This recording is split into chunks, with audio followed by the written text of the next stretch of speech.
All right, welcome to Brass in the Orchestra, our deep dive. Let's just dive in. So your brass instruments, very flexible. You generally, for every one tuba you have, you'll have 3 trombones, we'll say anywhere from like 4 to 8 horns, and then 2 to 3 trumpets. And they're pretty flexible. You can group them in 2s, 3s, and 4s. Pretty simple. Now, trumpets. Trumpets are your soprano. Your French horns are your alto. Your trombones are your tenor, and your tuba is your bass, as a rough estimate.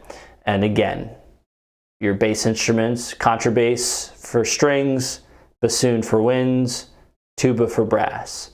For your tenors is cello for strings, clarinet for woodwinds. Geez, I'm having a brain fart right now. Trombones for brass. Your altos are your violas for strings, oboes for winds, French horns for brass, and then your sopranos are your violins for strings, flutes for winds, and then trumpets for brass. I said French horns for alto, right? French horns are alto for brass. Anyway, so now a caveat with the brass section. Your French horns tend to be the weakest in volume. So if you have, you'll notice they had the most. That's usually because roughly speaking, you need about 2 French horns to equate to the power of one other brass instrument. So bear that in mind. Now, what are their strengths? Well, they're freaking powerful. A lot of times they're too powerful. Don't be afraid of the brass, but a lot of times people don't realize, especially when they're new composers, like how loud these things can get. And they can overpower everything else very, very quickly. So that is their strength. It's also their weakness. So keep that in mind. Now, they are incredible at swells or reverse swells. So going from soft to loud, loud to soft. And there's so much emotion in those. And finally, the tuba is actually surprisingly flexible. You can play that thing faster than you would imagine. You're not going to rip it like a violin, but it's pretty quick for a bass instrument for sure. Now, what about its weaknesses? The French horns, so you're not going to be all over the place with the French horns, even though they are in a higher register. One of the very few instruments that high to low register equated to how nimble that is doesn't fully translate. Now let's get into the different ways that we can play this instrument. So we're going to use our trumpet. We have our sustain. Easy enough. We have staccissimo. Can you guess what that sounds like? Every other staccissimo. Staccatissimo. Oh, maybe I've been saying that wrong. We have staccato. And if you notice, staccatissimo versus staccato, that tissimo tends to mean shorter. Pianissimo is really, really soft. So yeah, marcato. Very abrupt ending to it. Oh, so tongue flutters, like I had mentioned in the winds, you'll hear these in the brass. So just imagine this with winds and you'll get, kind of the same effect. Right? Triple tongue. Triple tongue. Ugh. They also have arco. Can you get an idea of what this sounds like and knowing what you know about strings?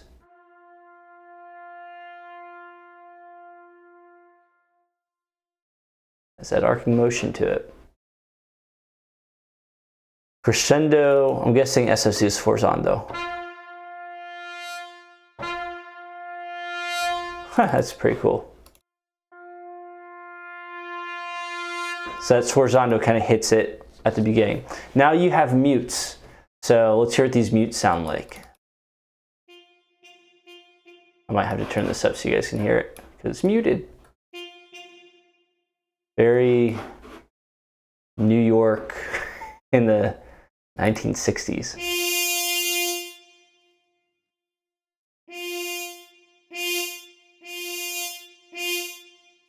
Pretty cool. Yeah, there you go.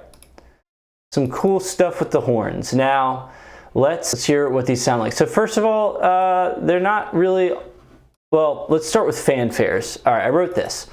So some cool little factoids about the horns.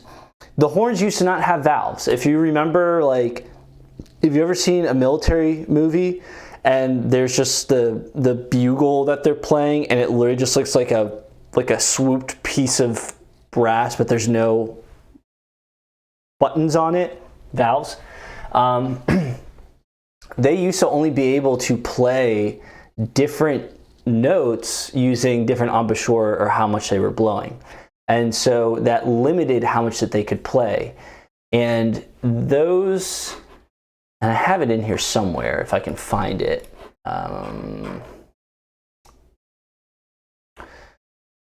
So those trumpet calls and those flourishes were either like a melodic scale, which was C3 to G3 to E4, G4, E5, D5, E5, F5, G5, and C6. Kind of going up like the harmonic series with that. Or your harmonic scale, which was E4/C5, G4 to G5, C5/E5. So like you could play either or. D5, F5, E5, G5, and back down. And those notes, those intervals gave those fanfares and flourishes, like that's what makes it sound like a horn flourish. So here's like a quick one that's not mixed or anything, but you can kind of feel like, oh, this sounds like a fanfare or a flourish. Da-da-da-da-da-da, like, and I just use those notes.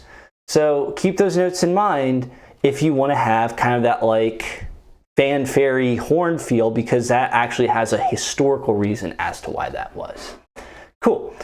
Now let's hear chords. Horns tend to sound better in closed voicing, so I have a closed voice here. Pretty sweet. Now what happens if I break this open into an open voicing? It's probably going to sound a little violent. It's going to sound probably a bit overbearing. All right, we got that. Remove this up here. And we've got oodles of horns, like a crazy amount of this.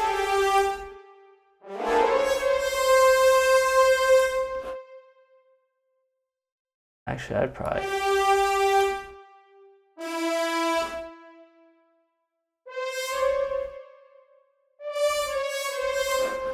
And that other trumpet, instead of what I'm going to do, I'm probably going to put, because there really should be 3 on here.